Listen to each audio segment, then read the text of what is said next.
Bonjour, je vous invite aujourd'hui à faire un laboratoire, en tout cas à m'assister pour le laboratoire et je vais concrétiser avec vous la démarche en exécutant le protocole. Pour faire ce labo, tu auras besoin d'un flacon laveur rempli d'eau, de 5 éprouvettes sur un support à éprouvettes, de sable, de solide jaune, d'un solide blanc, d'alcool, d'une spatule, un cylindre gradué de 10 ml, un bécher de 250 ml et un bouchon de caoutchouc. Bon, c'est toujours intéressant d'avoir un petit linge pour s'essuyer s'il y a un petit dégât et j'aurai besoin d'un morceau de papier absorbant. Alors, je vais suivre comme tu devrais le faire. J'ai bien mis mon sarrau, j'ai mis mes lunettes et je suis prête. Alors, je vérifie que les 5 éprouvettes sont disposées, des chiffres de 1 à 5, parce que ça va être important quand je vais faire chacun des mélanges. Alors, première étape est faite. Deuxième étape, mesurer 5 ml d'eau. Alors, bien sûr, on se rappelle que quand on mesure, on va utiliser un cylindre gradué de 10 ml. Il faut abaisser nos yeux pour voir le ménisque. Alors, 5 ml. Voilà, j'y vais plus doucement maintenant. OK. Alors, je mettrai 5 ml dans l'éprouvette numéro 1 à 4. Alors, je n'aurai pas besoin de te dire ça à chaque fois. Tu me suis bien. Voilà. 2 fois.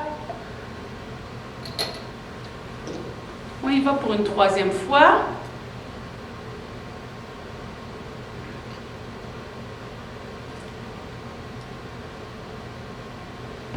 Comme ça. 3.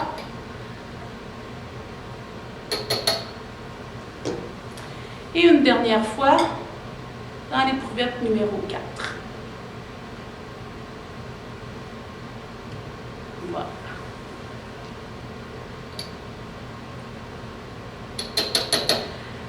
Alors, il me reste à faire je suis rendue à l'étape numéro 3. Je vais avoir besoin d'un papier absorbant que j'ai bien roulé pour pouvoir assécher mon cylindre gradué, OK? Parce que je ne voudrais pas que ça interagisse l'eau que j'ai mesurée avec mon cylindre gradué. Alors, j'ai trouvé un petit moyen délicat, il faut être vraiment délicat. Alors, on insère notre papier avec un crayon tout doucement. Une fois que c'est fait, on tourne un peu pour essuyer comme il faut et on en sort. Puis, on a juste à se débarrasser du petit bout mouillé. Puis voilà, on est prêt à utiliser notre flacon notre cylindre gradué avec l'alcool. Alors, pour ce qui est de l'alcool, je mesure 5 ml que je vais placer dans l'éprouvette numéro 5. Alors, j'ai un petit contenant avec un petit distributeur, ça m'aide. Si jamais tu te trompes et que tu vas trop vite, bien évidemment, on peut toujours se débarrasser de notre liquide ou en enlever un peu dans le bécher de 250 ml. Alors, je suis rendue, mon étape numéro 1, 2, 3 est faite. Alors, je vais prélever maintenant. Alors, je m'assure de fermer mes contenants, c'est toujours bien important.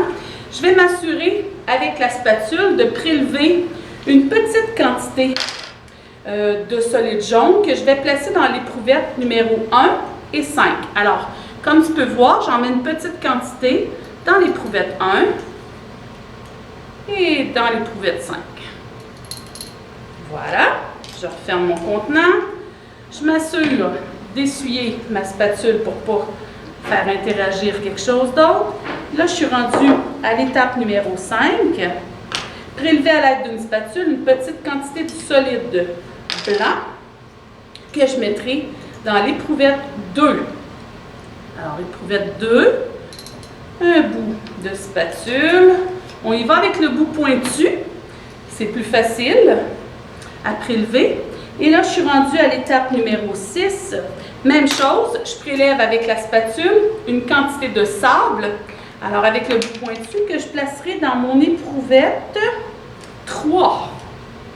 Alors, un bout de spatule pour l'éprouvette numéro 3. Voilà. Et je termine avec un 2 ml d'alcool pour mettre dans l'éprouvette 4. Alors voilà. Toutes mes substances auront été ajoutées. Alors 2 ml, c'est vraiment pas beaucoup. Puis là, j'en ai échappé un petit peu, alors je vais m'essuyer ça. Et je mets ça dans l'éprouvette, je me revérifie, dans l'éprouvette 4. Voilà. C'est beau.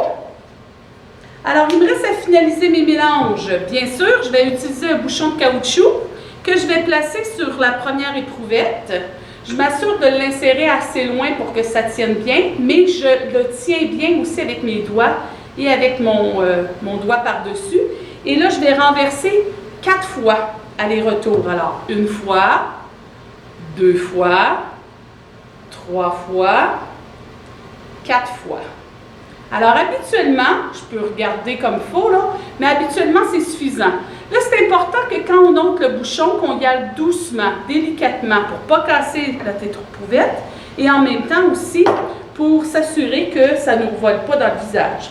Alors, il faut que je rince mon petit bouchon de caoutchouc après chaque usage, parce qu'à chaque mélange, j'ai quelque chose de différent. Alors, je le rince comme il faut avec le bécher et le flacon laveur. Puis ensuite, je l'essuie un petit peu délicatement. Alors, 1 fois pour la deuxième éprouvette, 2 fois, 3 fois, 4 fois. Alors, quand c'est bien fait, voilà, je replace mes choses.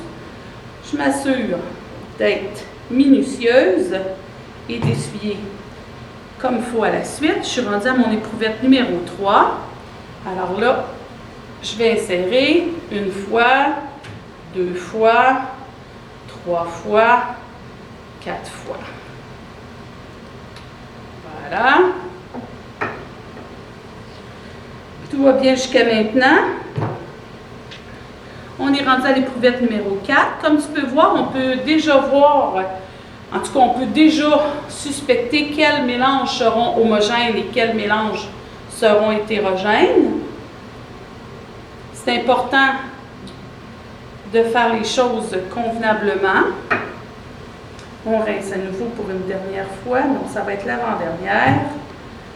Voilà. Et la 5e éprouvette.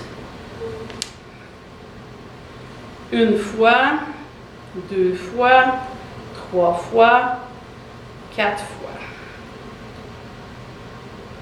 C'est fait. Et là, j'ai terminé. J'ai finalisé mes mélanges. Je m'assure de toujours rincer mes affaires parce qu'il va y avoir probablement un autre groupe après. Alors, il reste à faire venir mon enseignante pour vérifier si mes mélanges sont bien. Alors, je m'assure que tout est correct. J'observe. Alors, il te reste à observer, à compléter ton tableau de résultats. Prends le temps. Et il y a des exemples, des échantillons de chacun des mélanges qui sont un peu partout dans la classe. Alors, assure-toi de bien vérifier pour inscrire tes réponses correctement. Alors, je te souhaite bonne chance, bonne fin de labo.